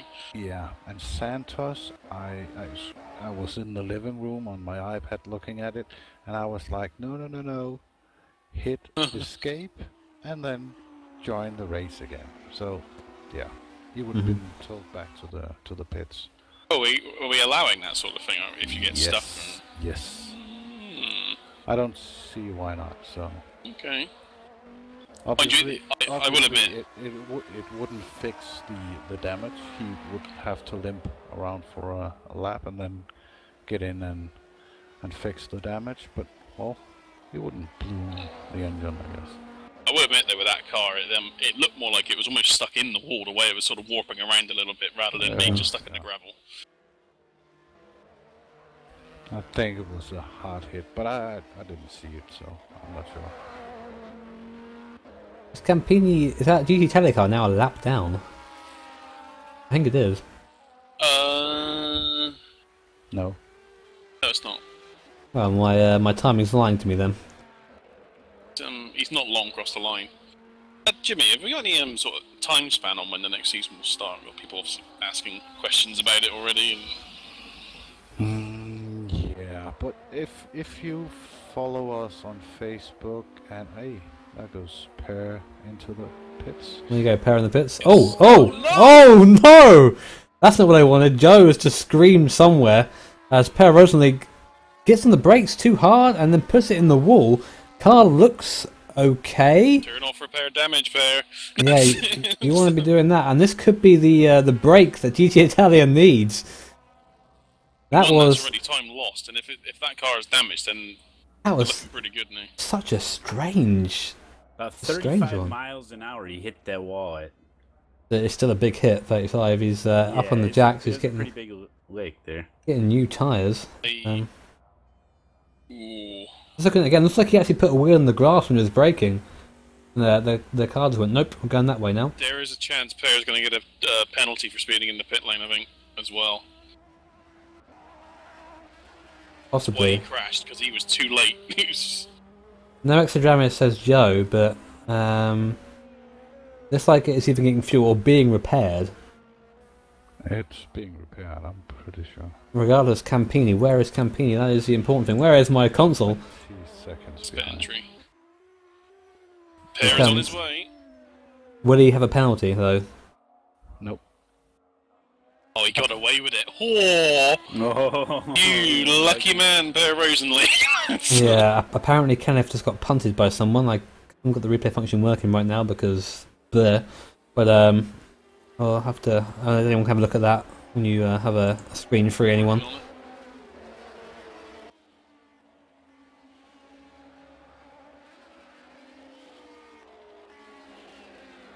Only 13 seconds between the two. This is going to be a good race now, guys. I mean, is that car fixed? That GT Italia car? I'm still not sure they repaired damage. Well, the thing is with rFactor 2, if you repair damage, you get pretty much a brand new car. So. Oh, okay. If also, they might well have done because Campini has done a 2-minute point 3 and a 2-minute point 2, having come out of the pits. So it was a longer pit stop, so he may well have repaired it. Well, ladies and gentlemen, this is going to be interesting. That's all I can say. This is going to be, and I need to get the gaps up because I used to have that. My widget has unwidgeted itself. With no more widgets. No widgets. Okay, well we're gonna just put the GT battle up because we can see the gap between the two. Did you know, this is interesting, that Kenneth is on the same lap as Per Rosenly? 3 cars on the same lap. Is he? Just. But I do see driver swap coming in one of the Northern Light cars. So they haven't. The pace isn't there really for the Northern Light car to catch No, up, it's been a difficult one for Northern Light. They seem to have not brought that same kind of pace that they had at Le Mans, Long Beach, and at Sebring. I don't know. It's maybe just this track doesn't suit them. Their driving styles. It's difficult to say, obviously, because we're used to seeing very good performances out of them, and not to say third place isn't a fantastic performance, but it just seems that Per would just. Oh, I almost expect Per just to pull away, from this point. I think he has lapped Kenneth. I'm trying to wonder. Okay, it must be the gap from behind that. I don't know. My timing's messed up. Northern Light, yeah, we'll see the other races. We'll see them. They'll be there again. Their pace will be right up there. I show Kevin 28 laps out, and Rosenly and Campini 27 laps out. Kenneth still got across the line this lap, so he is just about on the same lap for now. But what Thomas is saying in the chat, it won't be for long. Yeah. Now I'm really curious at the pace difference between Per Rosenly with a new car, despite bonking it on the pit entry, and Michele Campini also with a broken car. You hear that? That's my hands rubbing together. We're going to have a battle for this last hour, guys. Less than an hour left at Silverstone. Sun is still coming down. I don't think we're going to quite see night as predicted. I think we're going to just stop just short of that, but we're going to see some sunset, I think. Yeah, it's going to end at 7 PM, so I don't think it's going to be dark. Oh, it's not local time then? It's... No. It's from 1 PM to 7 PM. I see, I should have done my research. Fine, Jimmy. I assumed it was local time. Well, now Kenneth is in the pits right now, so he'll definitely go down. Okay. And then here comes Per Rosenly now. You can see Kenneth just to the left, where I did anyway, just he was coming in. And there goes the lap down, and Campini gaining slightly. Not by much, only a couple of attempts on that leg. I think Per Rosenly's going to get up to speed again, but 2:0.9 that lap, I think, so it wasn't a slow lap. That's fantastic pace at the front of the GT3 class now. There is. I think Joe just said, right, Per, you should just go now. Don't worry about driving smooth. You have an hour of sprint driving. Do it. The car's. I said the car hasn't got to come in again, has it? So. No, Campini is gaining on Per. Campini is flying. He's done 4 2-minute zeros. Yeah, really, since he came out of pits. I'm really amazed by those GT Italia cars. They are. They're all quick. All of them are quick, and only the two drivers there today, Sardina and Campini, both of them have been very impressive. And Per Rosenly here, it's looking like it's going to be a difficult one for him. He needs to really get on it, try and keep the gap as much as he can. I don't know. I can't call it. This has been the 4th time in 4 races that I just can't call the result at the end. And in the GTs anyway. Well, it's quite predictable last race in the For the Le P1. Mans, it was overall winner. We didn't even know. well, No, we're at 12.3 seconds at the moment. Campini's about to come through the second sector now. going 10.7 on live timing right 5 now. now.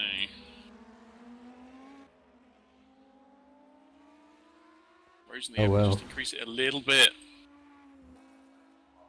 And even with this increased pace that we're seeing, he looks neat and tidy, doesn't it? Yeah, it does. I mean, this is going to be another quick lap for Rosenly. Reminds me of a certain 2-minute 0.9. reminds me of a certain professor. And that last sector, there's way more time in Rosenly's car as well. It's two of his sectors there weren't. What did Campini do there? A 2-minute flat. Oh!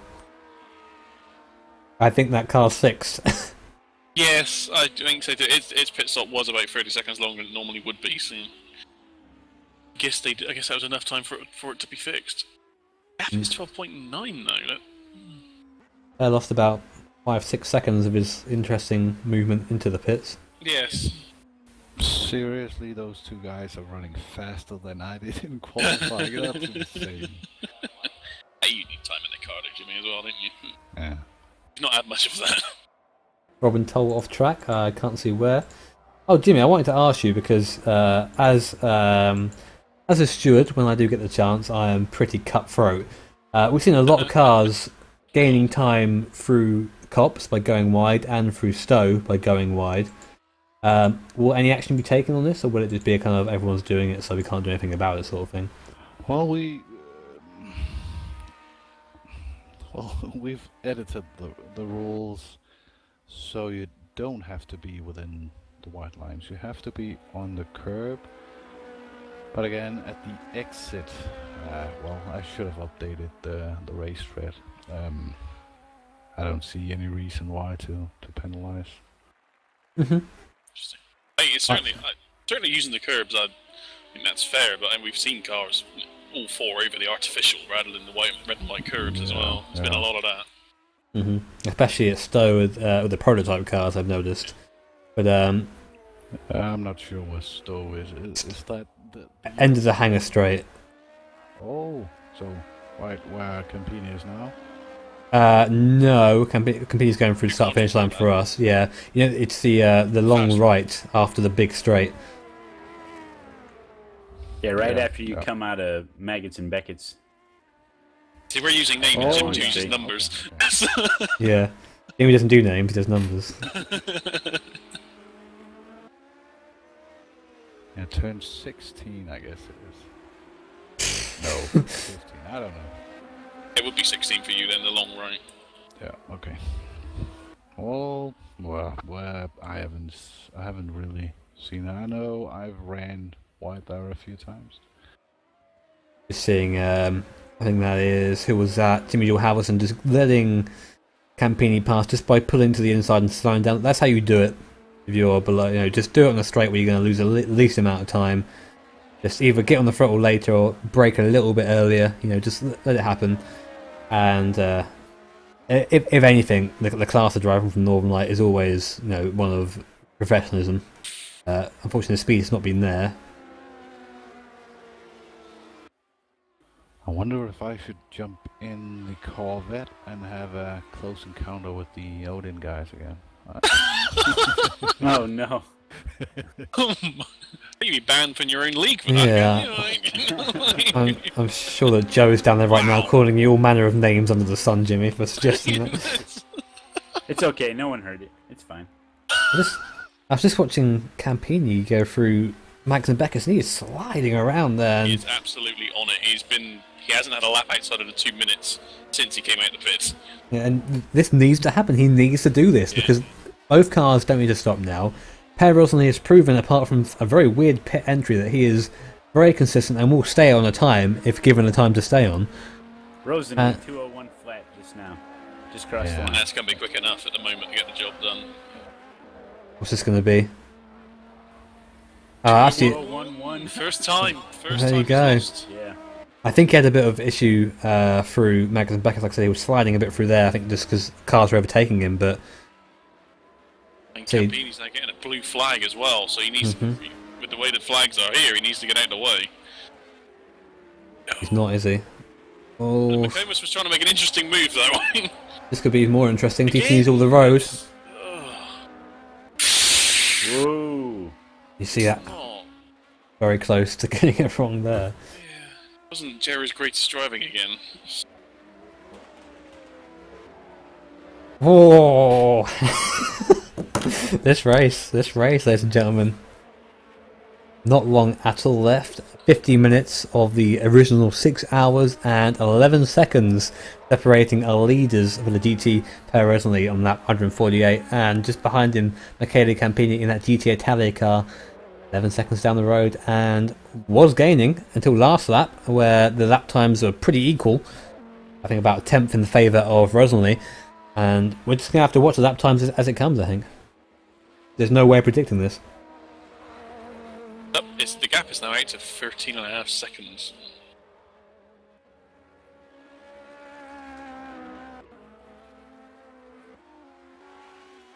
And seeing as Perez hasn't got a pit again, I don't see him making another mistake.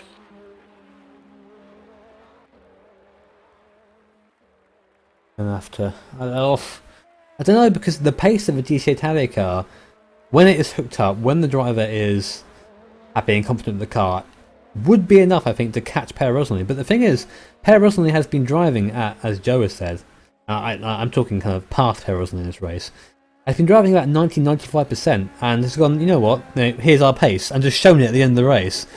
And the pace he's doing now isn't the absolute ultimate that the Ferrari can do, but it's enough. He doesn't need to really to be absolutely on the edge to keep this gap where it is. 2017 there. Yeah. I'm not quite sure what Per did in the last lap. See, we've got our, where's the trusty widget? Here it is. Faster by 0.5. It's looking good. Odin anyway. Yep. For the Odin car, it's definitely looking good. We have Mosquito in the pits from the P1 lead. I forgot about that. We hadn't seen any of that because we had our things off. Ryan Walker back on the lead lap. He'll lose that again in a couple of laps, I think. But Ryan needs to come in again. Will that target car get to the end? We've seen it being a bit short on fuel. I don't know. That could be interesting. And we're looking at another 10 or 11 laps for Walker until he pits. That obviously won't get to the end of the race. Mosquito. I almost feel sorry for Ryan. He was hoping so much for rain. I know he was. He was. It doesn't look like doing it at any stage, does it? No, we had one point when there was a sliver of cloud, and then as soon as Malone mentioned it, it just went away again. So Yeah, it's the mountains. Yep. yeah, It was like 2 hours before the race, the heavens just opened. The race was too late, wasn't it? Yeah. Oh dear. I'm just watching Campini go around, just curious of lap time. Walker up the inside of Campini, coming to the last part of circuit. 2:01.8 for Rosenly there. 018, and I think that this is going to be faster for Campini, I believe. They'll be going back and forth, so it won't matter too much. 2:01.5, so marginally faster, 3 temps in it. Big gap yet still to get over, really. Only 14 cars running, I believe, now.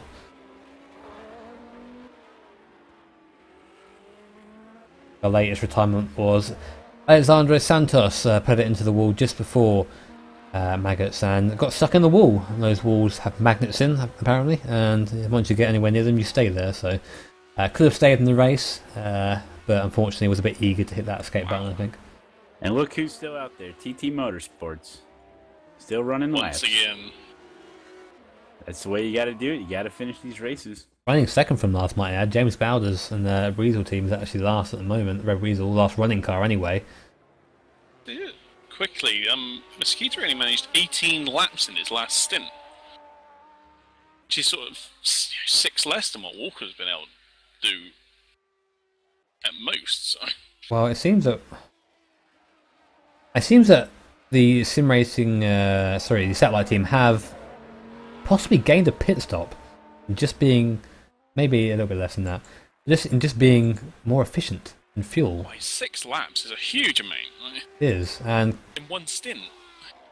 They've got a pit, and when he pits, I think he'll lose a lap again. But then, if that is the case, then Miss Wheatley's going to have to pit again before the end, and Walker will not. It'll be interesting. I don't think it's going to be. I think the gap will come down. I think that. Yeah, I think the gap's more than enough, but it's something to watch anyway. You know, if a mistake happens, then they're done. Pretty much. That's. The gap is 1.5 minutes currently, but obviously Walker is due to stop sometime soon. I had a car. Not was going slowly then. I think it was a prototype just trying to negotiate the arena. It sounds very weird. Walker's about 8 laps away from stopping. So.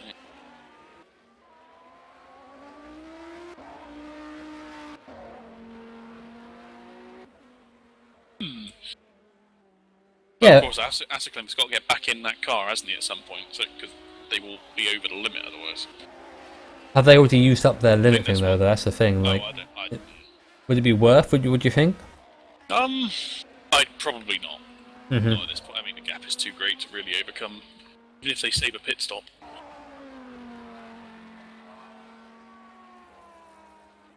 Three prototypes running in the race. I guess that means a DNF for Tammy finally, JT Tammy.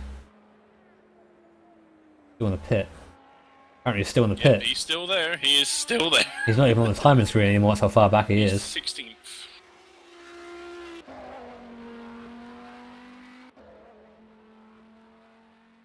That's one way of getting points, isn't it?